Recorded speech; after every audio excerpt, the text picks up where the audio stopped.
Hey guys, how's it going? Hope you're having a wonderful week like always. Today I will be listening to the second posthumous album from Michael Jackson released in 2014 called Xscape. Now, this is the second of two posthumous albums that were released after his death. The first being Michael from 2010, and now Xscape from 2014. Now, when it comes to naming the album Xscape, L.A. Reid said that they wanted to honor Jackson's legacy when naming the album. The title of this album, Xscape, honors Michael's album naming process. He always chose a song from the album to name his projects, and beginning with Thriller, used only one-word titles, each with an edgy quality to them. Thriller, Bad, Dangerous, History, Invincible, and now Xscape. Now, this album is filled with previously unreleased songs, and it looks like there are 8 tracks on the album. I'm listening to the deluxe edition of the album, so there's kind of a part 1 and a part 2. The first 8 tracks, and then the second half of the album has these same 8 tracks, but in brackets says original version next to them. So I'm for sure going to be listening to the first 8 tracks on the album, but when it comes to the original versions of the tracks on the second half, I'm gonna check them out, but I probably won't go too in depth with them. I don't know, I'll see where this video takes me. And at the very end, track number 17, we have Love Never Felt So Good with Justin Timberlake. Now, I believe that is the only song from the album that I have heard before. Love Never Felt So Good. And I think I also might have heard Slave to the Rhythm, but those are the only 2 tracks I recall hearing before. Now, what I do remember is back in 2014, during the 2014 Billboard Music Awards, a Pepper's Ghost illusion of Jackson performed Slave to the Rhythm, which I do remember. I vaguely remember watching that performance on TV. Now, I don't even know what a Pepper Ghost is. I've never heard of that before. And it is an illusion technique used in the theater, amusement park, museums, television, and concerts. So what do you guys think of what they did when it came to this Pepper Ghost illusion used at the Billboard Music Awards? I have to watch it again. I vaguely remember it. But anyway, enough talking. Let's get into track number 1, Love Never Felt So Good.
Alrighty, that was track number 1, Love Never Felt So Good, and I love I love this track so much. This is classic Michael Jackson, but there's also something very modern and fresh about it as well, and I like it. Now, it says here that the song was originally recorded in 1980, and there is a duet version of the song with Justin Timberlake. And it was recorded and released as a single. The duet version of the song features percussion and breaths from Jackson's 1979 song "Workin' Day and Night," which I love. I love his Off the Wall album. Let me just say, when I do rank his albums, Off the Wall is going to be near the top. I mean, Disco Michael will always be one of my favorite Michaels. Now, I do quickly want to check out the duet version with Justin Timberlake.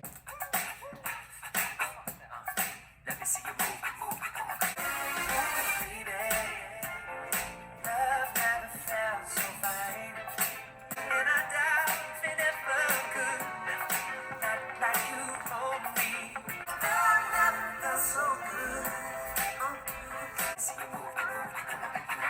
I really do enjoy the Michael Jackson and Justin Timberlake duet version of Love Never Felt So Good. I actually do prefer this version over the solo Michael version, track number one. I don't know, that's just my opinion. What do you guys think? Do you prefer the duet version with Justin Timberlake, or do you prefer the solo version with just Michael's vocals? I mean, to be honest, I would listen to either of them. I really don't care. It's a great song. But if I had to choose, I would choose the Michael and Justin version. And what I mean, what a treat for Justin Timberlake, someone who was heavily influenced by Michael Jackson, to now be featured on a Michael Jackson song. I don't know, to me, if there was to be a pop male artist of the time to be featured on a Michael Jackson song, it would be Justin Timberlake. I feel like he was the best choice. But I will say, there is one other Justin they could have picked to be on one of these songs. A Michael Jackson and Justin Bieber duet.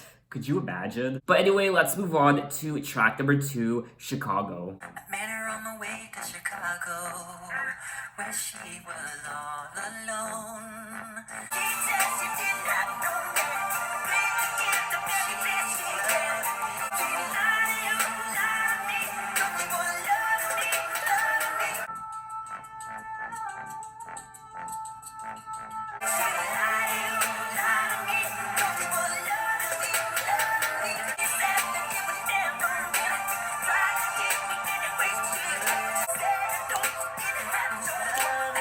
She said just give her a kiss. Me, but she was still your wife.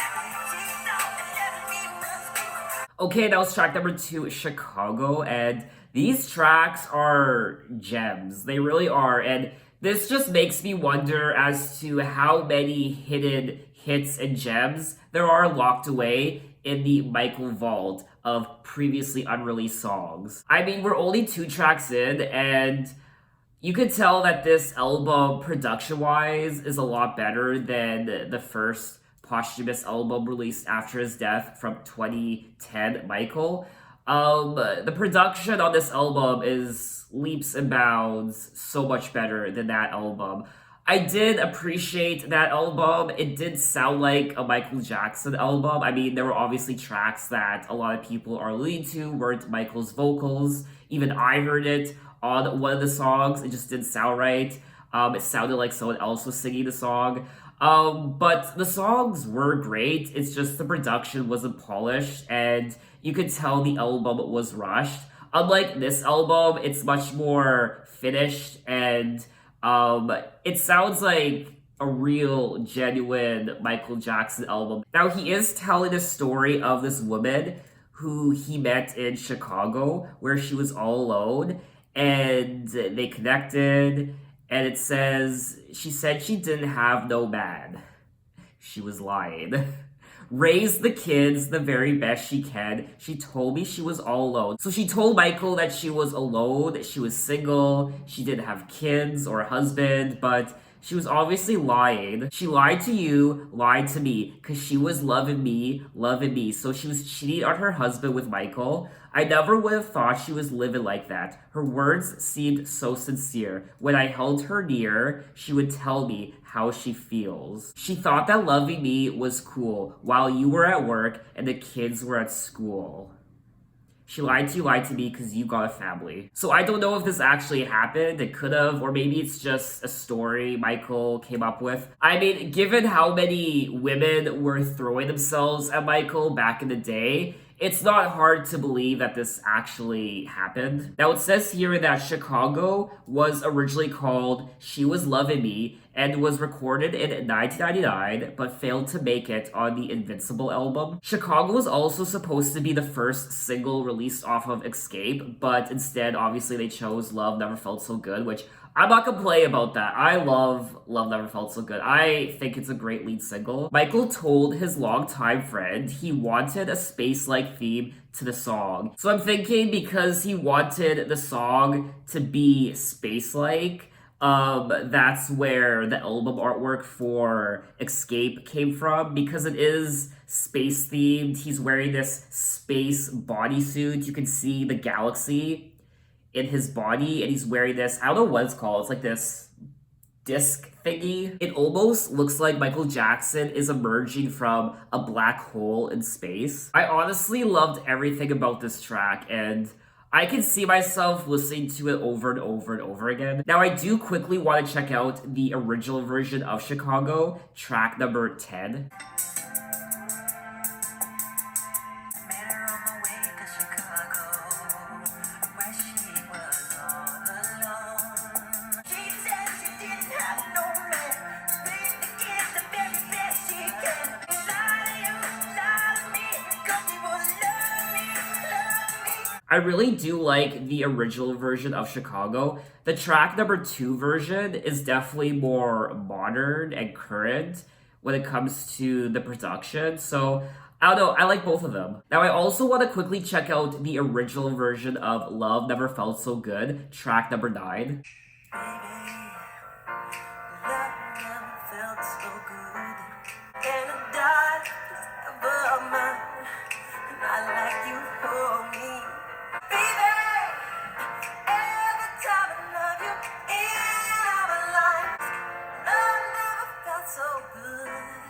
Wow, I wasn't expecting this version, the original version, to be so intimate, and it almost felt like I was sitting there next to Michael with the piano, and the piano was definitely more prominent on this track, the original version, than it was on track number 1, or even the duet with Justin Timberlake. Obviously, the duet with Justin Timberlake and the solo version with Michael, track number 1, it's more produced, it's more upbeat, and I will lie, I do prefer those versions over the original version I just listened to, but I liked it. I thought it was sweet. But anyway, let's move on to track number 3, Loving You. August moon, where are the stars of the night? 'Cause I've been feeling down in blue, and it's cloudy in my head. I'll be loving you. That's what I wanna do. Instead of going out to some restaurant, I'll stay here with you. And together we will fly. We'll dance up in the heavens. 'Cause I've been feeling down and blue, and it's cloudy in my head. Loving you, that's what I want to do. Okay, that was track number 3, Loving You, and I loved the production on this track, just like the other 2 tracks, Love Never Felt So Good and Chicago. I don't know, I was a little indifferent towards the song itself. It's probably my least favorite out of the 3 so far. I really do like the lyrics on this track, because I've been feeling down and blue and it's cloudy in my head. Instead of going out to some restaurant, I'll stay home in bed. I'll be loving you. That's what I want to do. So he's thinking about this person. I'll be thinking of you till the stars are no more. And he doesn't want to go out. He just wants to stay in bed. He wants to stay at home with this person. I'll be loving you. That's what I want to do. It's a very sweet song, and I liked the story in the lyrics. Now, Loving You was recorded in 1985 before the Bad Sessions started. The chorus section of the song has notable similarities to The Girl Is Mine, and Matt Forger, one of Jackson's trusted engineers, stated that it was a good song, just not in serious consideration for the album Bad, one of the many that was recorded and put away. It also says that Timbaland led a team of record producers to remix and contemporize the 8 selected tracks on the album Xscape, and I don't know, maybe that's why I've enjoyed these songs so much, production-wise, because Timbaland had a hand in contemporizing and remixing the 8 tracks. August moon, where are the stars of the night? Instead of going out to some restaurant, I'll stay home instead. Loving you, that's what I want to do. And on midnight never, you're the one I adore. So that was the original version of Loving You, and I gotta say, the more I listen to the song, the more I'm actually really liking it. So, I don't know, I feel like I now equally like the song just as much as Chicago and Love Never Felt So Good. I really like it. I don't know which one I prefer. I don't know if I prefer the original version or the track number 3 version, the remixed version. But anyway, let's move on to track number 4, A Place with No Name. As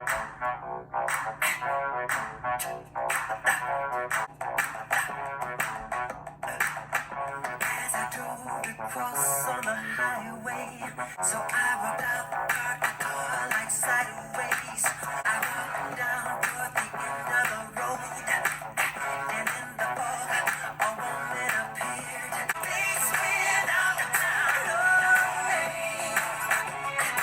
I seen a beautiful city appear. Take me to a place without no name. She started liking me, kissing me, and hugging me. A place without Alrighty, that was track number 4, A Place with No Name, which was written and recorded in 1998. The track is based on A Horse with No Name, the 1972 single American rock band America. It also says here that it has been claimed that there are dozens and dozens of unreleased Jackson songs that could be issued for several years to come. I am obsessed with the beat in this song. It's probably production-wise one of my favorite tracks, and I think it's great. In the lyrics, he's saying, I drove across the highway, my Jeep began to rock. I didn't know what to do, so I stopped and got out and looked down. I noticed I got a flat. I love these sorts of Michael Jackson songs where it's just like, it's like I'm reading, I don't know, a movie, or it's just a story. It's just like a fleshed out story. And it's really exciting to keep reading it to find out what happens next. I felt a strange feeling like a mist. I walked down toward the end of the road, and in the fog, a woman appeared. She said, "Don't you worry, my friend. I'll take care. Take my hand. I'll take you there. Take me to a place without no name." I mean, lyrically, this is hands down one of my favorite tracks from the album. I am very curious to know what the original version of this track sounds like, so let's check it out just quickly. As I drove across on the highway, I walked down toward the end of the road. Take me to a place without no name. Wow. I don't know which one I prefer now. I loved the acoustic guitar on the original version, and obviously the remixed version is more, it's more produced and it's more modern and current. I liked. I don't know. I don't know which one I prefer now. I like both of them equally. You know what? It's just a great song. I don't care which version I listen to. It's just a great song. You know what? I think I'm leaning towards the original version. But anyway, let's move on to track number 5, Slave to the Rhythm.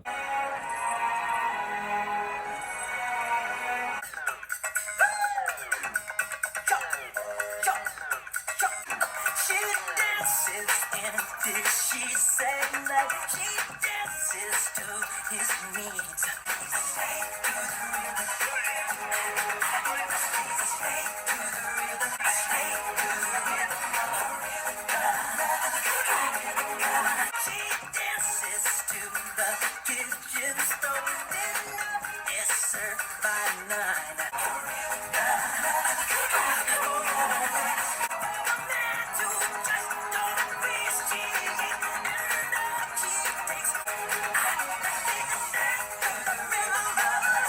Okay, that was track number 5, Slave to the Rhythm, and this song was recorded during the Dangerous Sessions in 1990. It also says that the song was intended for the first posthumous album, Michael, from 2010. And speaking of Justin Bieber, like I did at the beginning of this video, when I said that I was happy with the choice of Justin Timberlake being on the song for Love Never Felt So Good, and I probably wouldn't have been a fan if Justin Bieber was featured on the song. It says here that Justin Bieber also recorded a duet version of this song, Slave to the Rhythm. I wonder if it's on YouTube. It is on YouTube.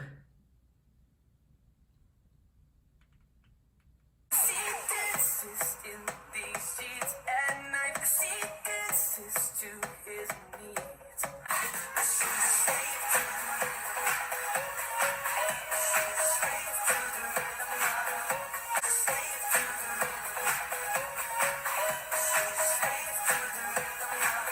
You know what?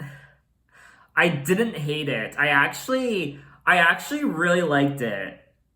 You know what? I wouldn't mind it if they actually included this duet version of the song on the album as a bonus track. The Michael Jackson estate stated that they did not authorize the release of the recording. In the song, Michael is saying that she dances in the sheets at night. She dances to his needs. She dances till he feels just right until he falls asleep. She dances at the crack of dawn and quickly cooks his food. She can't be late, can't take too long. The kids must get to school because she's a slave to the rhythm. And then he goes on to say she dances for the man at work who works her overtime. She can't be rude as she says, "Sir, I must be home tonight." She dances to the kitchen stove. So initially when I was listening to the song, I was thinking maybe this song was about, I don't know, a prostitute or a stripper, but now as I delve further into the lyrics, I feel like this song is about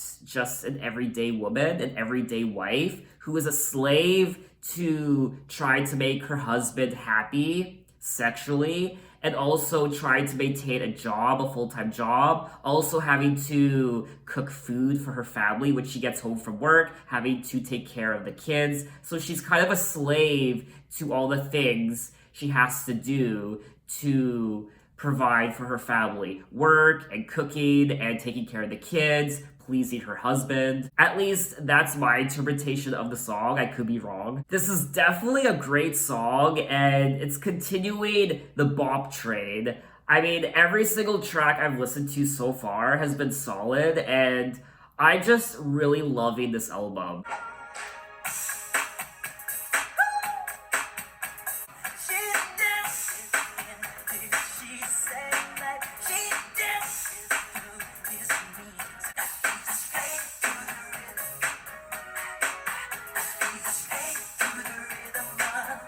So that was the original version of Slave to the Rhythm, and I definitely do prefer the remixed version, track number 5. Can I also say that I'm obsessed with the melody on this track? But anyway, let's move on to track number 6, Do You Know Where Your Children Are?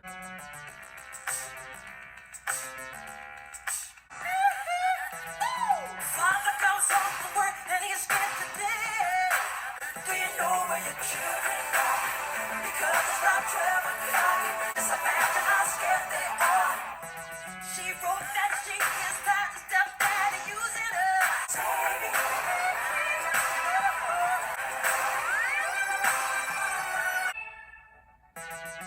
Now she's on the move. She's off to Hollywood. Do you know where your children are? Because it's not where your children are. Okay, that was track number 6, Do You Know Where Your Children Are? And this song was originally recorded during the Bad sessions. However, the song was later picked up and reworked for the Dangerous album, but did not make the cut. The version appearing on this album, Xscape, was recorded in 1986. This is a serious song. It's dealing with children all over the world, regardless of where they live, any country, any city, and it's dealing with their living situation, how they are running away from their toxic family, or maybe they're just being abused sexually or physically. Do you know where your children are? Because it's now 12 o'clock. If they're somewhere out on the street, just imagine how scared they are. He's talking about this girl, how she wrote a letter to, I guess, her mom, and she confessed that her stepdaddy was using her, he was sexually abusing her, and that's why she ran away to Hollywood. And there is this guy in Hollywood who kind of groomed her and made her do things, and now the girl is a prostitute and she gets caught by the police. So it's just escalating. It just keeps getting worse and worse and worse. This guy that she met in Hollywood, he's taking her on the streets of Sunset Boulevard. It just goes to show you how many people actually go to Hollywood and how many young people are influenced by these men with money, and they might be sexually abused. They might be told you have to do this to go far. If you want the gigs, if you want the money, you have to get on your knees and do certain things. Which is horrible, obviously. I feel like it wouldn't be a true Michael Jackson album if there wasn't a song on the album that touched on something serious. Like, I don't know, I mean, I don't want to say it because we know the history of what Michael went through in the 90s, but the song obviously touches on child abuse, but Michael has also touched on other controversial subject matter before on his other albums. I like the intention behind it, and I like the production, I like the lyrics, I like the meaning behind the song.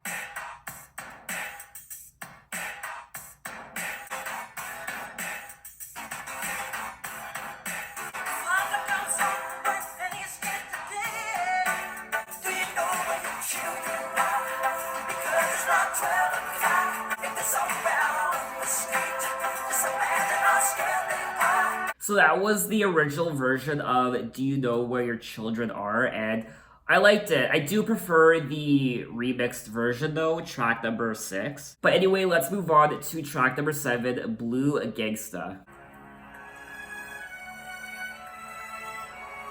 What you gonna do? You ain't the friend of mine. Look what you put me through. The blue gangsta. What you gonna do? Cause I'm gonna get you. I can no longer smile, baby. And I've waited so long. What you gonna do? You ain't the friend of mine. Now you put me through. I'm the blue gangsta. I am so used to the things you said.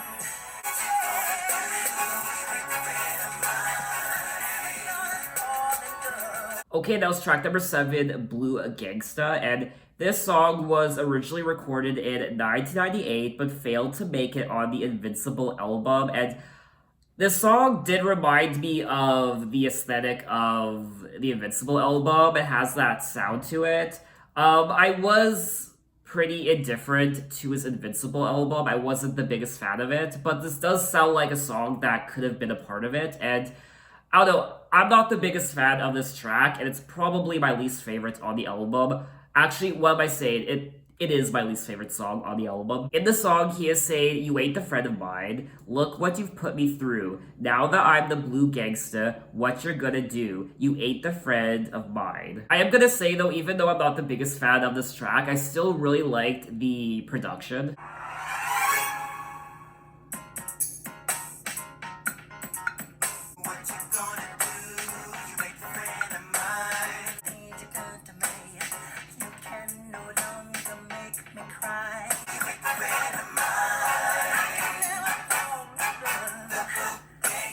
So that was the original version of a Blue Gangsta, and I'm still pretty indifferent to the song, but I like it. I still like the production. I like the vocals as well on the track. I just don't really like the melody. But anyway, we have come to the end of the album, track number 8, Xscape.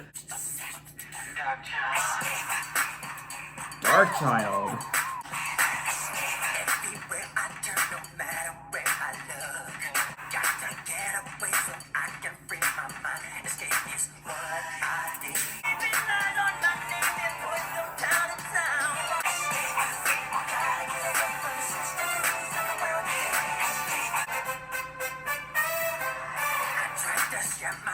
Someone I could love. Why is it I can't do whatever I want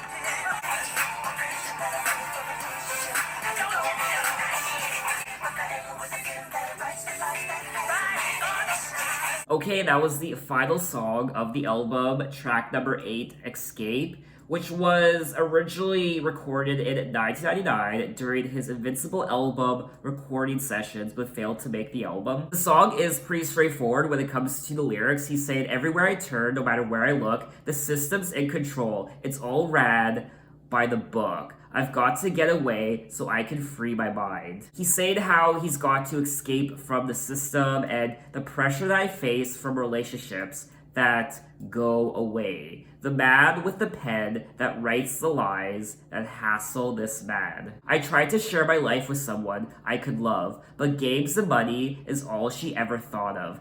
I am curious to know who he's singing about in this song. It was written in the late 90s, like stated here in 1999. So I don't know, is he singing about... Who's he singing about? I don't know. I do have a couple ideas as to who he might be singing about, but I feel like I don't know enough about his relationships to actually comment on it. I mean, Michael has sung about things like this on so many of his other songs, how he can't escape and there are people out to get him, they're spreading lies about him, people are only interested in his money, and he tries to love people, but it just doesn't work out, and it's just a mess. He's also facing a lot of pressure, obviously because he is the king of pop, so I imagine there was immense pressure to put out amazing music and be in the public eye, to perform, and just everything that was happening. I mean, immense pressure left and right.